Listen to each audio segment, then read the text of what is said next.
안녕하세요, 광물입니다. 오늘은 제가 세계 3대 명품 패션 브랜드라고 알려진 에르메스 시계를 이렇게 가지고 왔는데요. 바로 에르메스 H08 워치 모델입니다.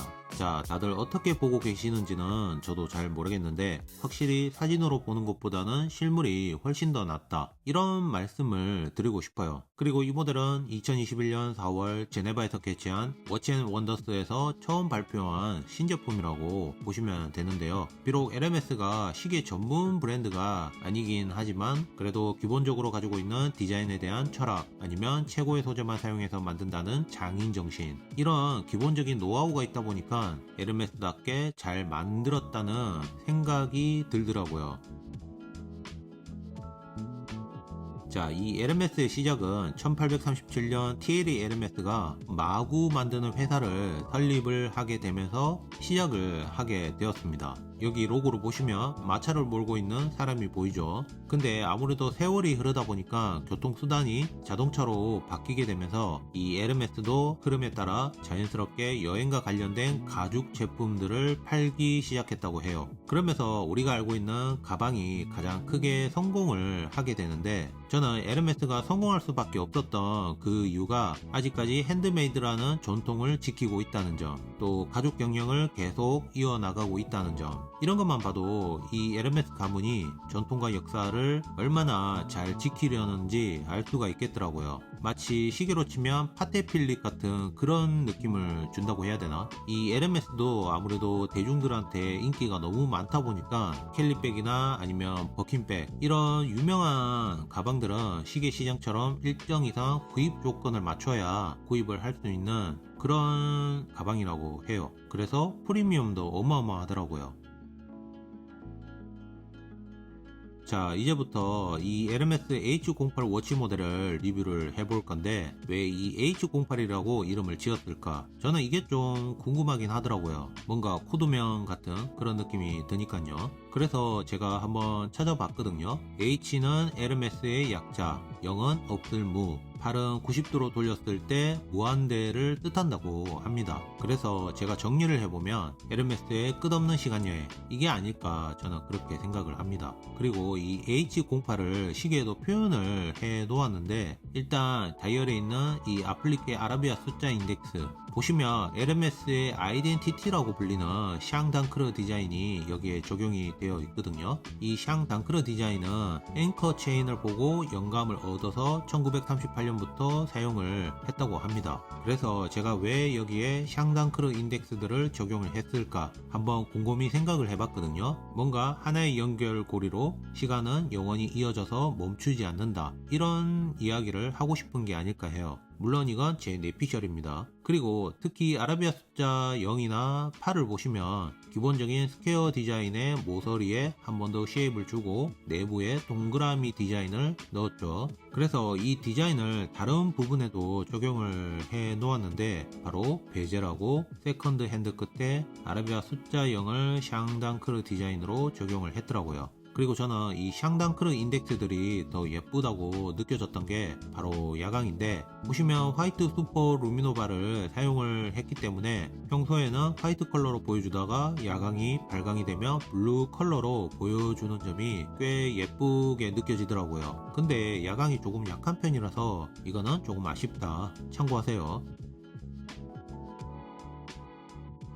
그리고 다이얼에는 기본적으로 블랙 니켈 처리가 되어 있다고 하고요. 저는 특히 참 재미있다고 생각이 들었던 부분이, 시계 본연의 기능은 충실하되 샹당크르 인덱스 디자인을 해치지 않게 하려고 했는지, 보시면 우리가 이전 영상에서 리뷰했던 스토버 플리거 바우무스터 B 다이얼처럼 아워 라인을 하나 더 넣은 걸 보실 수가 있을 거예요. 그래서 아워 핸드는 짧게, 미니 핸드는 길게. 근데 여기서 조금 더 디테일하게 들어간 부분이 뭐냐면, 보시면 미니 핸드 중앙에 구멍을 뚫어 놓은 걸 보실 수가 있죠. 그래서 실제로 제가 착용을 하면서 정확하게 시간을 읽을 수가 있더라고요. 정확한 미닛이 표시가 되니까요. 참 이런 거는 위트가 있어 보입니다. 그리고 이 아워 라인에는 서큘러 브러시드 피니싱을 해 놓았는데, 이 아워 라인이 좀 더 돋보이면서 입체적으로 보이는 점이 있더라고요. 다른 부분에는 오돌토돌한 그레인 피니싱을 해 놓았죠. 이런 것도 뭔가 심심하지 않게 잘 한 것 같아요. 그리고 세컨드 핸들을 보시면 아무래도 디자인 때문에 같이 짧아졌다고 보시면 되는데, 끝에는 트라이앵글 디자인의 에르메스만의 고유 컬러인 오렌지 컬러를 적용을 해 놓았습니다. 그래서 시인성은 굉장히 좋더라고요. 그리고 반대쪽을 보시면 제가 아까 말했던 것처럼 아라비아 숫자 0을 샹당크르 디자인으로 넣었다는 거, 이것도 참고. 근데 여기서 참 아쉬운 점이 뭐였냐면 바로 데이트 위치가 너무 어중간하게 있는 것 같아요. 제가 볼 때는 실용성 때문에 포기를 못한 것 같은데, 그래도 저는 디자인 완성도를 위해서 차라리 노데이트로 갔으면 어땠을까, 그런 생각도 많이 드네요. 이게 참 애매한 위치인데 데이트 위치를 옮겨도 계속 이 라인에 걸쳐져 있는 건 분명하니까, 그래도 데이트 휠이 보이는 이 아라비아 숫자 폰트들이 샹당크르 디자인을 하고 있다고 보시면 되는데, 이게 계속 보니까 정말 매력적이긴 해요. 확실히 LMS가 이런 작은 부분에도 자신들의 아이덴티티를 다 넣은 걸 보면 정말 신경을 쓰고 고민을 많이 한 흔적이 보인다, 그런 생각이 듭니다. 제가 또 신기한 게 뭐였냐면, 시계를 처음 받아서 시간을 보는데 뭔가 다이얼이 오목해 보이는 느낌이 있더라고요. 보통은 볼록한 느낌을 많이 주는 시계들이 많은데 내 눈이 이상한가 뭔가 다이얼이 오목한 느낌이 들어요. 이거는 글라스 내부 형태가 어떻게 되어 있는지는 모르겠지만 하여튼 그런 느낌이 듭니다. 그리고 이 글라스는 무반석 코팅이 들어간 동명의 사파이어 크리스털 글라스를 사용을 했고요. 그래서 그런지 가독성이나 시인성도 정말 괜찮았고, 또 뭔가 예쁜 파일럿 시계를 보는 느낌을 주는 것 같아가지고 정말 예쁘다는 생각도 많이 듭니다.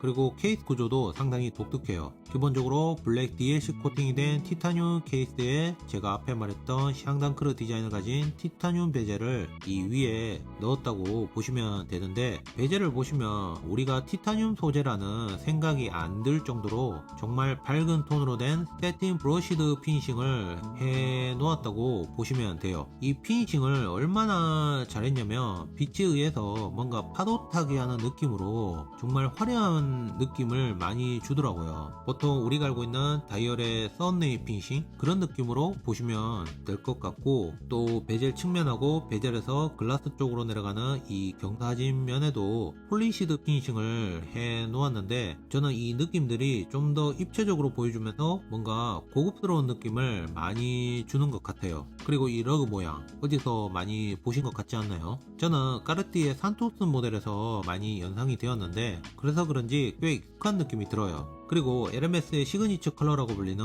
오렌지 러버 스트랩을 장착을 해 놓았거든요. 제가 이 러버 스트랩을 착용을 해보니까 정말 부드럽고 잘 만들었다는 생각이 들어요. 근데 어떤 분들은 에르메스가 잘하는 레더 스트랩으로 왜 장착을 안 해줬냐, 이런 의견도 꽤 있는 걸로 저는 알고 있는데, 아무래도 요즘 유행하는 럭셔리 스포츠 시계처럼 일상생활에서도 편하게 착용할 수 있도록 이 러버 스트랩을 적용을 해준 게 아닌가. 저는 특히 블랙 케이스 대비 이 오렌지 컬러가 조합이 너무 좋은 것 같아요. 뭔가 시계가 더 돋보이는 느낌도 들고, 그리고 참고로 모델에 따라 블랙 러버 스트랩, 블루 패브릭 스트랩, 티타늄 브레이슬릿 이렇게 종류가 더 있거든요. 이거는 참고하시면 좋을 것 같습니다. 그리고 여기에 버터플라이 방식으로 된 티타늄 클라스프가 적용이 되어 있는데, 여기 푸시 버튼을 이용해서 열 수가 있습니다. 근데 여기 반대쪽은 살짝 힘을 줘서 당겨야 풀리는 구조로 되어 있거든요. 저는 오히려 한 번에 다 풀리는 것보다는 이렇게 당겨서 풀리는 게 더 좋은 것 같아요. 갑자기 다 풀리면 당황할 때가 많거든요.